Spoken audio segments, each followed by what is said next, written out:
What is up, everybody? Welcome back to the Auto 101. Welcome back to another car review. Today we're reviewing this car right behind me here, a 2024 Mercedes-Benz C300. This is Mercedes' bread and butter sedan in North America and many other parts of the world. New generation, so let's get into it. Stay tuned. So the current generation C-Class of W206 was refreshed a few years ago, 2022. It's a very important car for Mercedes. It's their best-selling sedan. It's popular in a whole bunch of countries. And I actually think that this C-Class is a more important car for Mercedes than the S-Class. And I know that's a hot take. And the reason why, I think, is just because there's so much more exposure to this car. People are more used to seeing this car. They're in this car more. So it's more important for Mercedes to nail this car and almost make it like a mini halo product. So how is this new generation W206 C-Class? Firstly, let's start with the way it looks from the outside. I happen to think it looks really, really good. It's kind of like an evolution of Mercedes's anonymous melting bar of soap look. But I was a big fan of the W205 generation, and this is just an evolution of the W205 in terms of its look, and that's why I think it's a good looking car. That being said, I think from certain angles the W205 looks better, namely from the front end treatment, but the rear end treatment of the W206 I think is a little bit better. That's obviously just personal preference, but I think the back of this current generation C-Class looks a bit more put together, whilst the front of the previous generation C-Class looks a bit more put together. But all in all, an evolution of that style, a bit more beefy, a bit more muscular, but still that very sleek kind of side profile. And all in all, I think it looks amazing. So let's go out inside and check out what's going on with the interior. Biggest change for this generation C-Class, or the W206 C-Class, is the interior space. This is a significantly newer version of Mercedes's interior design language. There's actually one version up from this now with the hyper screen that you see in the new E-Class, but this is still a very current iteration of a Mercedes interior. There's a infotainment screen here in the middle and a digital dash here. We'll get into that in a little bit, but let's first start off with the interior quality. People have really panned Mercedes interiors these days for not being up to scruff from what they expect for a Mercedes interior, and I think that this C-Class is a little bit hit or miss. The materials all up on the top are all of very high quality. This feels like a great quality material. The steering wheel feels amazing. The top of the dash feels amazing. All the hardware for the vents and knobs, whatever little knobs are left, are all of a very high quality. This feels good. But everything kind of below this belt line here is a cheaper, harder plastic. I'm sure it's durable. I'm sure it'll stand the test of time. It's just a little bit unfortunate to have to experience what feel like cheaper quality materials in a Mercedes. And this isn't even that low priced of a Mercedes anymore. This is basically a 50,000 plus car, no matter how you configure it. So that is a little bit disappointing, but what makes up for that, and what I'll get to next, is just the way that this interior looks. I think this looks amazing. I really like the infotainment in the middle and how it kind of merges in with the center console. I much prefer this design to the two-screen approach that a lot of car companies are doing, or even the floating approach. This just looks amazing to me. I like the digital dash. It's a super high quality display, as is the infotainment screen. And what's cool about the digital dash is you could kind of move between different modes. And I really like this sport mode because it tells you your power deployment, your torque deployment, your G-force, your turbo pressure. So it's a cool little performance focused display, which I like. I like the way the steering wheel looks. I love the vents. It's overall a very modern looking interior. For example, this kind of floating door pull or door handle is where your window controls are housed, so that looks amazing. Yeah, it's just a very nice looking interior. So some of the quality foibles that you'll see on the bottom are excused because it's such a nice place to be in here from a look and design perspective.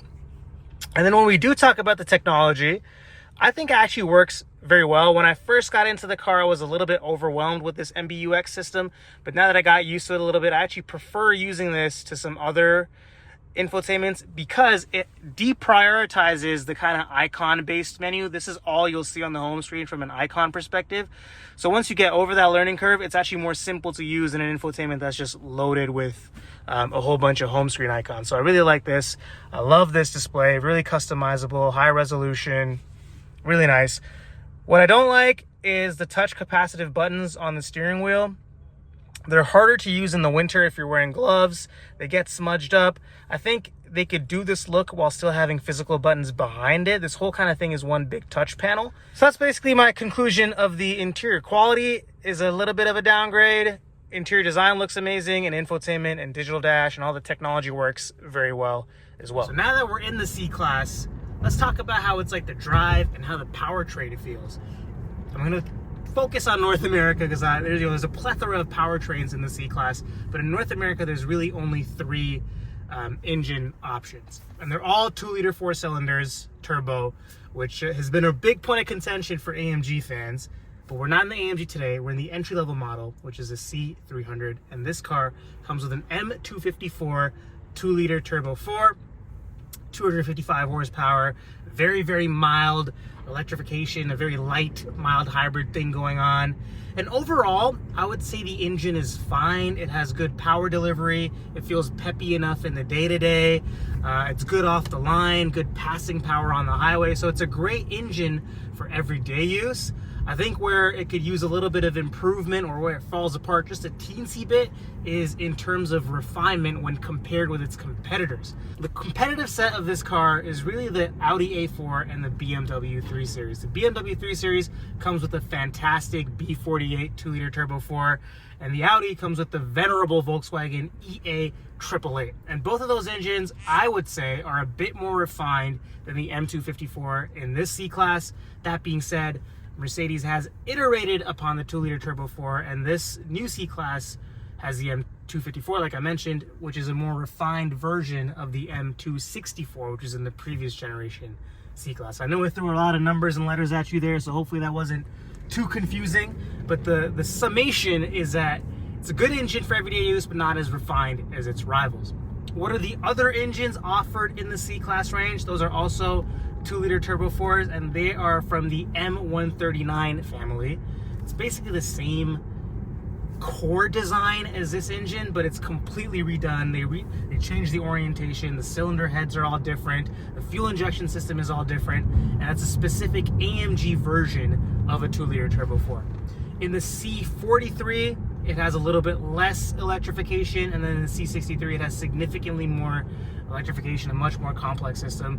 Now, I'm not in either of those two cars today, so I won't speak too much on those two engines, but they are significantly different to the 2-liter turbo 4 in the C300. And how is the C300 on the road?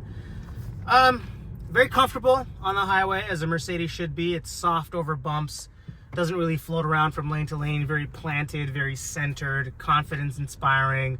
With this engine, like I mentioned, it executes passing maneuvers well. So I think it's a great kind of long distance highway cruiser. Likewise, just kind of driving around in the city, it's very comfortable, soaks up bumps really, really well.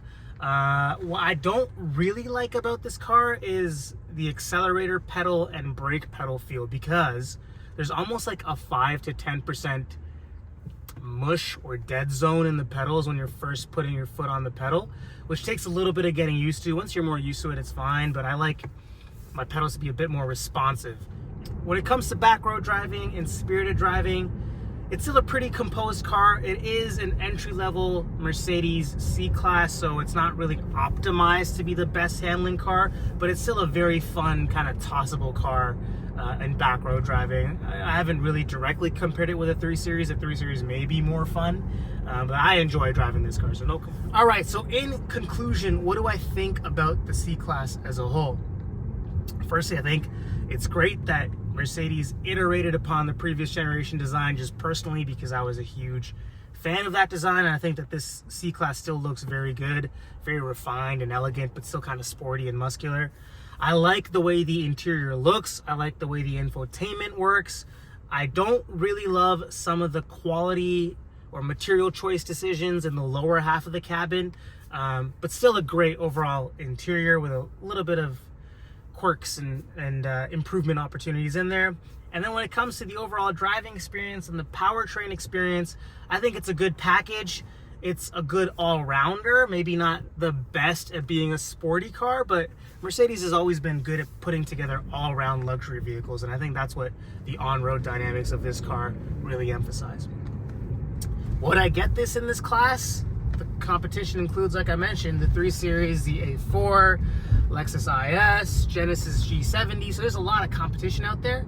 I think this is still at the top of its class, or I should say near the top of its class, with the stalwart 3 Series. The 3 Series and the C-Class to me are still the 2 best iterations, or the 2 best versions of a small, compact German luxury sedan. And they both kind of do different things well, but they both do them very well. So if you're looking for a more luxurious, refined experience that has the glitz and glamour of a new Mercedes interior, then I definitely think the C-Class should be on your shopping list.